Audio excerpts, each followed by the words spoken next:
student of Bhaskar Institute of Mass Communication and Journalism. Today we are honored here with Engineer Alok Kumar, who is the HOD of Biomedical Engineering Department. Sir, first of all, we wanted to know your journey from the school-going kid to the HOD of the department. Thank you Apoorva.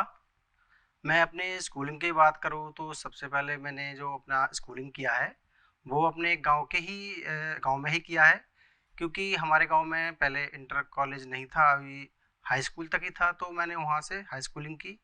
इसके बाद मैं अपनी 12th की जो पढ़ाई करने के लिए अपने शहर से बाहर उरई गया, और उरई से जाकर मैंने उरई में वहाँ से इंटरमीडिएट किया। मैंने 12th 2007 में कंप्लीट किया था। इंटर करने के बाद 4 साल इंडस्ट्री में जॉब की है। इलेक्ट्रिकल और इलेक्ट्रॉनिक्स इंडस्ट्री में मैंने नोएडा के अंदर 4 वर्ष तक जॉब किया। IFTM यूनिवर्सिटी मुरादाबाद से मैंने बीटेक में एडमिशन लिया 2011 में, और 2015 में मैंने बीटेक पास करके और फिर से हमारे कॉलेज से प्लेसमेंट हुआ और मैंने फिर जॉब किया। फर्स्ट ऑफ जॉब जो मेरी हुई है वो मैंने नोएडा में की है, और सेकंड इसके बाद मैं पुणे चला गया मारुति फ्लैट लिमिटेड में, 1 वर्ष वहाँ पर किया। तो इस तरह से मैंने 2 साल बीटेक के बाद जॉब किया है। इसके बाद मैं अपने वापस फिर से एमटेक के लिए तैयारी करता रहा और एंट्रेंस के लिए देखता रहा, और अकॉर्डिंग टू तैयारी के अनुसार हमारा फिर AKTU का एंट्रेंस दिया मैंने, और उसमें 95.97 परसेंटाइल के साथ मैंने एग्ज़ाम क्वालिफाई किया। और फिर उसके अकॉर्डिंग मुझे गवर्नमेंट कॉलेज जो हमारे स्टेट गवर्नमेंट के अंतर्गत झांसी में ही कॉलेज है BIET Bundelkhand institute of engineering technology, वहाँ से मैंने एमटेक बायोमेडिकल इंजीनियरिंग में, और वहाँ से मैं एमटेक 2019 में पास आउट होकर के यहाँ बुंदेलखंड यूनिवर्सिटी में उस समय रिक्वायरमेंट आई हुई थी, तो मैंने यहाँ पर अप्लाई किया और मैंने वहाँ 2019 में ही 25 जुलाई 2019 को मैंने यहाँ ज्वाइन किया। तब से मैं इंजीनियरिंग बायोमेडिकल इंजीनियरिंग में आज तक कार्यरत हूँ। So, sir, what kind of facilities do you offer your students? Basically facilities की बात की जाए तो देखा जाए कि पहले तो कुछ डिपार्टमेंट की तरफ से ही बहुत सारी फैसिलिटीज़ प्रोवाइड की जाती हैं, और इसके अलावा कुछ गवर्नमेंट की अपॉर्चुनिटीज़ भी दी जाती है। जैसे कि आप जानते हैं कि जो स्टूडेंट्स की पेरेंट्स की जो इनकम है वो 2 लाख से कम होती है, तो गवर्नमेंट की तरफ से उनको स्कॉलरशिप प्रोवाइड की जाती है। इसके लिए चाहे वो फिर वो कैटेगरी एनी कैटेगरी से बिलोंग करता हो, इसके लिए बॉन्डेड नहीं है।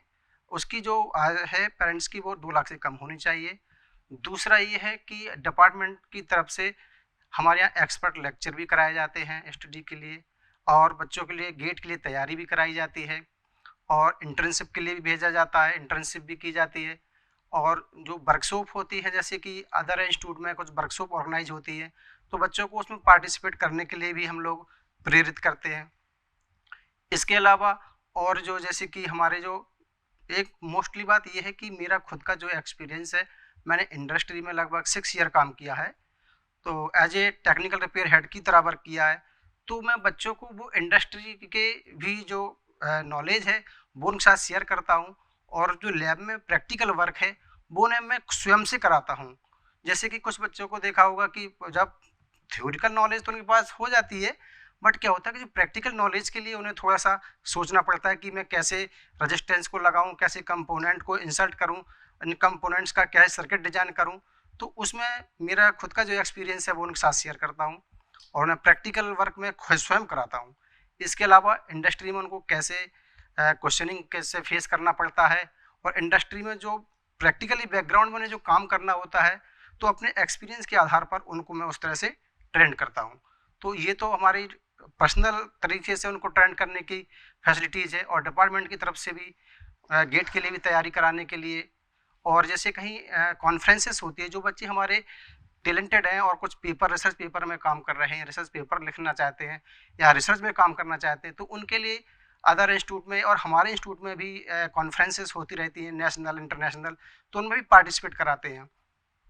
कुछ वर्कशॉप ऑर्गेनाइज होती हैं, जैसे हमारे माननीय BC सर हैं, उनके माध्यम से हमारे कॉलेज में काफ़ी समय वर्कशॉप और कॉन्फ्रेंस ऑर्गेनाइज हो रही हैं। TNPCL की तरफ से भी कुछ बच्चों के लिए इंटर्नशिप ये ऑर्गेनाइज हो रही हैं। जैसे अभी आपने देखा अभी जस्ट ही HR समिट हुई है, तो उसमें भी हम बच्चों को पार्टिसिपेट कराते हैं, जिससे वो इंडस्ट्री के अकॉर्डिंग अपने आप को ढाल सकें और उसके जो डिमांड ऑफ इंडस्ट्री है उसके अकॉर्डिंग स्टूडेंट तैयार हो सकें। So, sir, what courses does your department offer? Basically मेरे डिपार्टमेंट में ओनली अंडर ग्रेजुएट कोर्स अभी ऑफर किया जा रहा है। बीटेक बायोमेडिकल इंजीनियरिंग अभी चल रहा है और बेसिकली मैं इसके बारे में थोड़ा सा और बताना चाहूँगा आपको। जो बीटेक बायोमेडिकल इंजीनियरिंग सब्जेक्ट है ये हमारे subset of more branches, because कि जब हम मेडिकल इंजीनियरिंग की बात करते हैं तो लोगों के स्टूडेंट के या उनके पेरेंट्स के दिमाग में सबसे पहले एक बात टच करती है कि बायो मेडिकल इंजीनियरिंग, इसमें बायो लगा हुआ है तो उनको ऐसा फील होता है कि ये बायो से बिलोंग करती है। बट हमारी जो फील्ड है बायोमेडिकल इंजीनियरिंग ये बायो से बिलोंग नहीं करती है। यहाँ पर बच्चों का जो एडमिशन होता है वो पीसीएम और पीसीएम विथ बी हो तो हो जाता है, बट ओनली पीसीबी से नहीं होता है। तो सबसे पहले मैं ये क्लियर करना चाहता हूँ कि ये मैथ इंजीनियरिंग ब्रांच है और ये मैथ से ही बिलोंग करती है, ठीक है। दूसरा ये बताना चाहता हूँ कि यहाँ पर जो हमारे बच्चे स्टडी करते हैं वो मेडिकल इंस्ट्रूमेंट पर स्टडी करते हैं, जैसे कि therapeutic instrument, diagnosis instrument, surgical instrument. Overall आप ऐसे कह सकते हैं कि जो भी मेडिकल में डिवाइसेस यूज हो रही है, इंस्ट्रूमेंट यूज हो रहा है, मशीनरी यूज हो रही है, उन सभी के बारे में हमारे यहाँ बच्चे स्टूडेंट स्टडी करते हैं। और मैं एक चीज़ और बताना चाहूँगा कि जो हमारे स्टूडेंट हैं वो इसमें स्टडी के साथ साथ रिसर्च में भी वर्क करते हैं। So, sir, what are the admission criteria? जी, एडमिशन क्राइटेरिया के बारे में हम आपको बताना चाहेंगे कि हमारे यहाँ एडमिशन क्राइटेरिया दो तरह से है।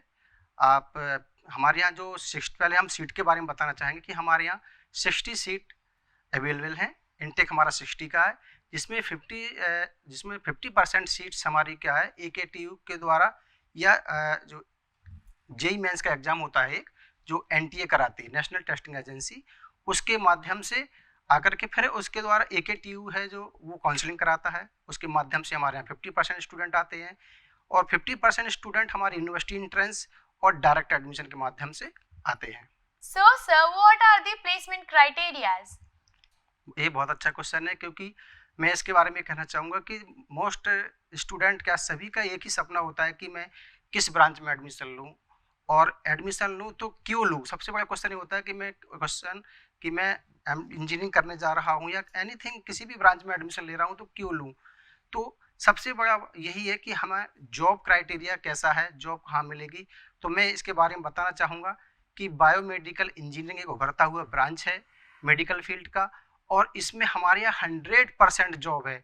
अभी मैं आपको एक और बात बताऊं जिससे आपको चौंकने वाला एहसास होगा कि ऐसा भी है।